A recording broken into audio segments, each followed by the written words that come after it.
Законот за амнестија само од портали го имам видено, така што го немам видено во целиот негов текст од собрание, она што е поминато усвоено.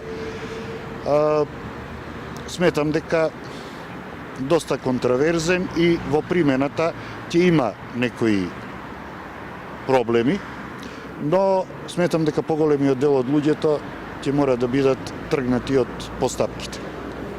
На какви проблеми очекувате?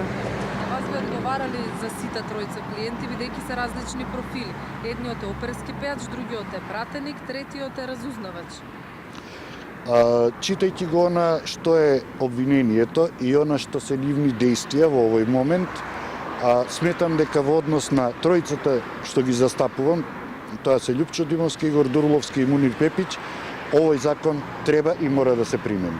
Како ќе се примени во однос на Мунир Пепич, бидејќи тој е опфатен како службено лице внатре во собранието, бидејќи бил на службена должност. Дали веќе го убедивте судот и обвинителката Вилма Русковска, бидејќи тие оценуваат дека тој службено постапувал, дека по наредба бил пратен во собранието? Неговата наредба не се однесува за собранието. Неговата наредба се однесува за следење на протест. Со самото тоа што лицето кое што го следи, влегло во собранието, негова обврска е да влезе. Така што тој нема апсолутно никакви службени задолжувања и обврски во врска со самото собрание, во врска со постапување на било која полициска единица, за да може да биде во оној дел да евентуално ги злоупотребиле своите службени овластувања. Иако и тој дел сметам дека ќе биде тежок за образложение и на обвинителството и на судот. Јас имам, ще само да досме на ова, само да го објасниме. Значи, тука од една страна вие зборите дека обвинителството не му држи тоа што го напишало за Пепич, ама сепак го има во обвинение така како што е. Сега, дали ќе нема пресуда, ќе нема завршни зборови, веројатно нема да се стигне за сите. Како обвинителството ќе си ги прави тие правни селекции со судот, кога нема да ги земе доказната постапка и сето оно што вие го докажувате. Дали ќе си остане само на тоа во групите 4 напишано, или плюс ќе треба да ги земе на предвид судот и вашите сведочења, вашите сведоци, па евентуално да го тргне од одговорност и да му смени преквалификација да направи на некој ако се докажало спротивното во текот на постапката. Може ли да се земе спротивното што се докажало? Додека не заврши целосната постапка по законот за амнестија, односно да истиот се објави, да поминат роковите за поднесување на барања, оние лица кои што ќе се повикаат на законот за амнестија, и додека не заврши комплетната постапка со донесување на решенија и правосилност на тие решенија, јас сметам дека оваа постапка не може да продолжи. И истата би морала да сочека до завршувањето, затоа што во зависност од тоа како ќе одлучи, бидејќи тука ќе одлучува кривичен совет.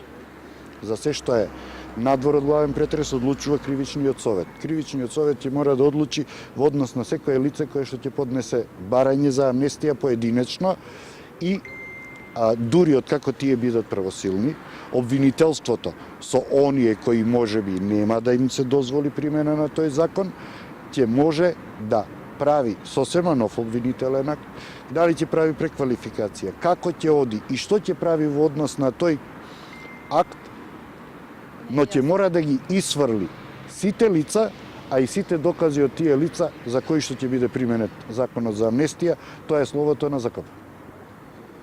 Или во самиот диспозитив да ги наведе како лице во однос на кое е применет закон за амнестија.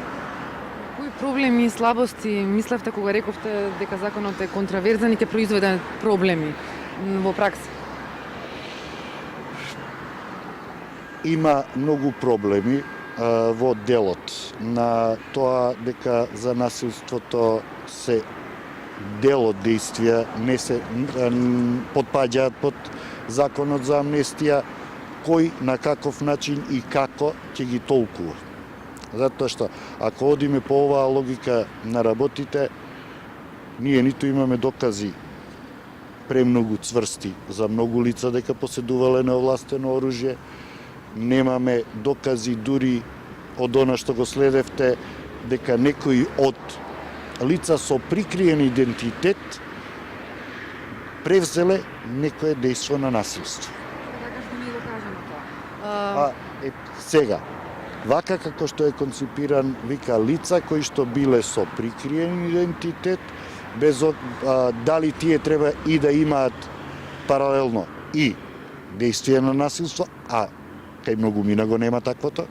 Бевте сведоци на поголемиот дел, така што затоа велам дека ќе биде доста контроверзно и мислам дека долго време нема да се одлучи по сите барања и оние кои што ќе ги поднесат. Самиот концепт на тоа како се планира амнестијата, вклучено закон, обвинителство, суд, дали е тоа вообичаено според вас?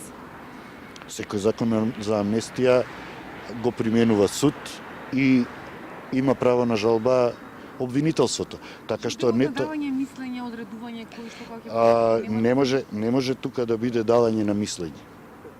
Законот никаде не предвидува барање на мислење од обвинителството. Судот одлучува, а доколку обвинителството смета дека некој добил амнестија надвор од рамките на законот, има право на жалба.